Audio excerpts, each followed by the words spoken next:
अस्सलाम वालेकुम व्यूवर्स, कैसे हैं आप सब। उम्मीद करती हूँ सब ठीक ठाक होंगे, खैरियत से होंगे। मैं हूँ Hina Khan, welcome back to my channel. आज हमारे किचन में बनने जा रहा है बहुत ही मज़े का कस्टर्ड और बनाना फ्लेवर में हम कस्टर्ड बनाएंगे। आप लोगों को अंदाज़ा हो गया होगा देख के कि ये 14 अगस्त की सेलिब्रेशन के हिसाब से बना रही हूँ मैं। तो रेसिपी पसंद आए तो चैनल को सब्सक्राइब कर दिएगा, लाइक कर दिएगा, कमेंट सेक्शन में मुझे बताइएगा रेसिपी कैसी लगी है।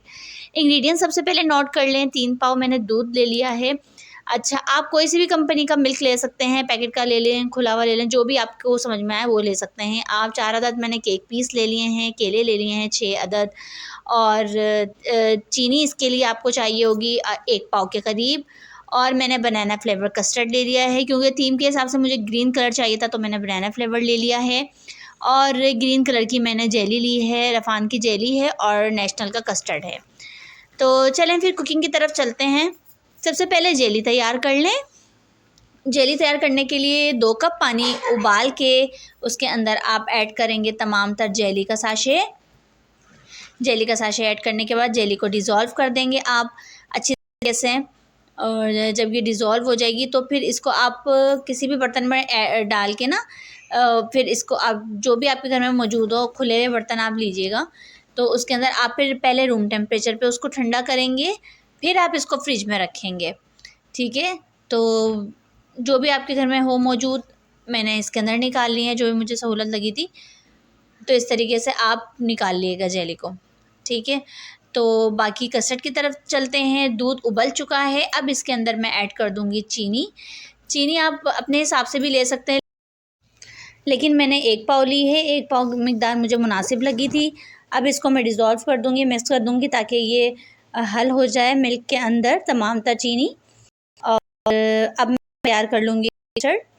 दूसरी तरफ अब 1 कप पानी के अंदर आप ऐड करेंगे, पहले मैंने 4 खाने के चमचे लिए थे के, वो उसके अंदर लिया। ठंडा पानी लिएगा आप, पानी की जगह दूध भी इस्तेमाल कर सकते हैं, लेकिन ठंडा होना चाहिए।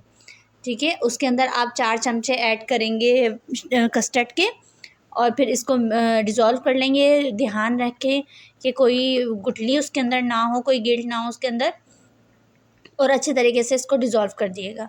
ये देखें कस्टर्ड अच्छी तरीके से डिज़ोल्व हो चुका है। अब इसको डालने का तरीका भी देख लें।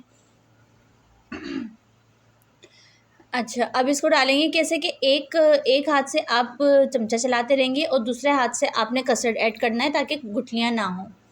ठीक है, इस तरीके से आपने ऐड करना है। बाद में मैंने 2 खाने के चमचे मैंने और मज़ीद पानी के अंदर ऐड करी थी, क्योंकि मुझे कस्टर्ड कम लग रहा था मेरे फ्लेवर के हिसाब से, थिकनेस के हिसाब से, तो मैंने इसीलिए ऐड कर लिया था। और टोटल 8 खाने के चमचे तकरीबन मैंने इसके अंदर ऐड किए हैं। 6 मैंने पहले लिए थे और 2 मैंने फिर बाद में ऐड करे। 8 खाने के चमचे इसके अंदर जाएगा। अब ये देखें कस्टर्ड थोड़ा थोड़ा थिक होने लग गया है। अब ये कुक होगा तो इसके अंदर बबल्स आ जाएंगे। थिकनेस आप अपने हिसाब से देख लिएगा, कंसिस्टेंसी इसकी चेक कर लें। जैसे ये थिक होने लगे, बहुत ज़्यादा आप भी थिक मत कीजिएगा, बस ये इतना आपको पता चल जाएगा कि ये जम जाएगा रूम टेम्परेचर पे। जब ये पक जाए बस, अब इसको कुछ भी नहीं करना आपने, इसको सिर्फ आप अपने थिकनेस के हिसाब से गाढ़ा करके और इसको आप रूम टेम्परेचर पे रख देंगे ठंडा होने के लिए, फिर डिश आउट करेंगे। तो रूम टेम्परेचर पे ठंडा होने के लिए कस्टर्ड रख दिया है। सबसे पहले बनाना की एक लेयर लगाऊंगी। कोई भी अच्छा सा बाउल ले लें आप, घर में जो भी आप मतलब उसके लिए रखना चाहें, प्रेजेंटेशन के लिए रखना चाहें, जैसा भी, तो आप वो ले सकते हैं। बनानास की एक लेयर लगा दी मैंने। केक पीस जो मैंने लिया था उसकी एक लेयर लगा दूंगी, चूरा उसको करके, तो उसकी मैंने एक लेयर लगा दी है। थोड़ा सा इसमें आप टाइम दे दिएगा इसकी ड्रेसिंग में, क्योंकि इसकी प्रेजेंटेशन जो है वो बहुत इम्पॉर्टेंट है इस रेसिपी के लिए, क्योंकि बच्चे भी देख के इसको खुश हो जाते हैं इस वजह से। तो बना उसकी केक की लेयर लग चुकी है। अब इसमें मैं ऐड कर दूँगी कस्टर्ड। कस्टर्ड को बहुत ही एहतियात से आप ऐड कीजिएगा। अच्छा, ठंडा कस्टर्ड है ये, रूम टेम्परेचर वाला। ये इसको अभी आप अब जब ड्रेसिंग वगैरह करेंगे फिर आप इसको फ्रिज में रखेंगे। ठीक है, अभी ये रूम टेम्परेचर पर ठंडा हो गया था। गरम कस्टर्ड मत डालिएगा, क्योंकि वरना केले वगैरह सब ब्लैक हो जाते हैं अगर गरम आप डाल देंगे। तो ठंडा करके डालिएगा। अब मैं इसको बैलेंस कर लूँगी अपने हिसाब से और फ्रिज में रखूँगी मैं इसको तकरीबन 1 से 1.5 घंटे के लिए, ताकि ये जम जाएगा अच्छी तरीके से। इसको अच्छे तरीके से बैलेंस कर लें, क्योंकि अभी हमने इसको ड्रेसिंग भी करनी है। अब मैं इसको फ्रिज में रख दूँगी। ये देखिए भाई, फ्रिज में रख चुके हैं और तकरीबन 1.5 घंटे के लिए मैंने इसको रखा और ये जम चुका है। ये देखें बिल्कुल जो है मैं चेक करवा रही हूँ आपको, ये स्पून के ऊपर लग नहीं रहा है बिल्कुल। अब मैं इसके ऊपर एक केक की लेयर लगाऊंगी। एहतियात से लगानी है आपको केक की लेयर, बहुत ज़्यादा मतलब हर जगह हर तरफ पहुंच जाए केक, इतनी आप लगाइएगा केक की लेयर कि हर जगह पहुंच जाए। क्योंकि ड्रेसिंग हमने उसी हिसाब से इसकी करनी है। आगे हमें फ्लैग की थीम देनी है, तो उसी हिसाब से मैं करूँगी। आप किसी भी फ्लेवर में बना सकते हैं। मैंने थीम के हिसाब से ग्रीन फ्लेवर में बनाया है 14 अगस्त के हिसाब से, इसलिए। अब ये जेली देखिए मेरी कितनी अच्छी जो है वो जम चुकी है।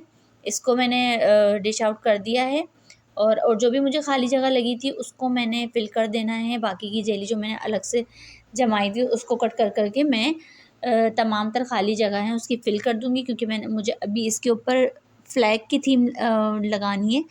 तो इस हिसाब से मैं इसको कवर अप कर रही हूँ ग्रीन कलर की जेली से। तो अब ग्रीन कलर की जेली जहाँ जहाँ आपको लगे कि खाली जगह है वहाँ आप फिल कर दें अपने हिसाब से। आप कोई भी बाउल ले सकते हैं और कोई भी आप फ्लेवर ले सकते हैं। इसलिए आप लोग ध्यान रखिएगा, थोड़ी सी मेहनत कर लिएगा, क्योंकि जब सेलिब्रेशन होती है किसी इवेंट की तो अच्छा लगता है अगर सेलिब्रेट करें उसको। अब बनाना केक लगाऊंगी उस हिसाब से लगाऊंगी जिस हिसाब से हमारा फ्लैग है, तो उस हिसाब से मैं बनाना जिसके अंदर लगा दूँगी। और ये देखें बड़े एहतियात से आपको लगाने, जितनी मेहनत करेंगे प्रेजेंटेशन उतनी अच्छी रहेगी आपकी। और ये आप बच्चों को भी दे सकते हैं स्कूल वगैरह में प्रेजेंट करने के लिए, और घर पे फैमिली के साथ एंजॉय करें। बच्चे भी ड्रेसिंग वाली चीज़ें जो होती हैं वो खा के खुश होते हैं, तो ना खाने वाले बच्चे भी चाहते हैं कि हम खा लेंगे। तो अब मैं इसको कंप्लीट करने लगी हूँ बिल्कुल। ये देखें तकरीबन अब हमारा ये कंप्लीट हो चुका है। अब इसकी मैं फ़ाइनल को आपको चेक करवाऊँगी। अगर आप लोगों को मेरी वीडियोस अच्छी लगती हैं तो प्लीज़ उसको सब लाइक कर दें करें और कमेंट सेक्शन में बता दिया करें कि आप लोगों को मेरी वीडियो कैसी लगती है, और चैनल को भी सब्सक्राइब कर दिया करें मेरा ना। तो ये देखें फ़ाइनल लुक, और ये कितना अच्छा और कितना खूबसूरत लग रहा है माशाल्लाह माशाल्लाह से। और इसको घर पे ज़रूर ट्राई करें। फ़ीडबैक मुझे कमेंट सेक्शन में ज़रूर दें। चैनल को सब्सक्राइब कर दें, आगे शेयर भी कर दें मेरा चैनल। रेसिपी पसंद आई है तो लाइक एंड कमेंट ज़रूर कीजिएगा। और नेक्स्ट वीडियो तक के लिए मुझे इजाज़त दीजिए। दुआ में याद रखें और पाकिस्तान के लिए हमेशा दुआ गो रहा करें कि अल्लाह पाक हमारे पाकिस्तान को हमेशा सलामत रखे।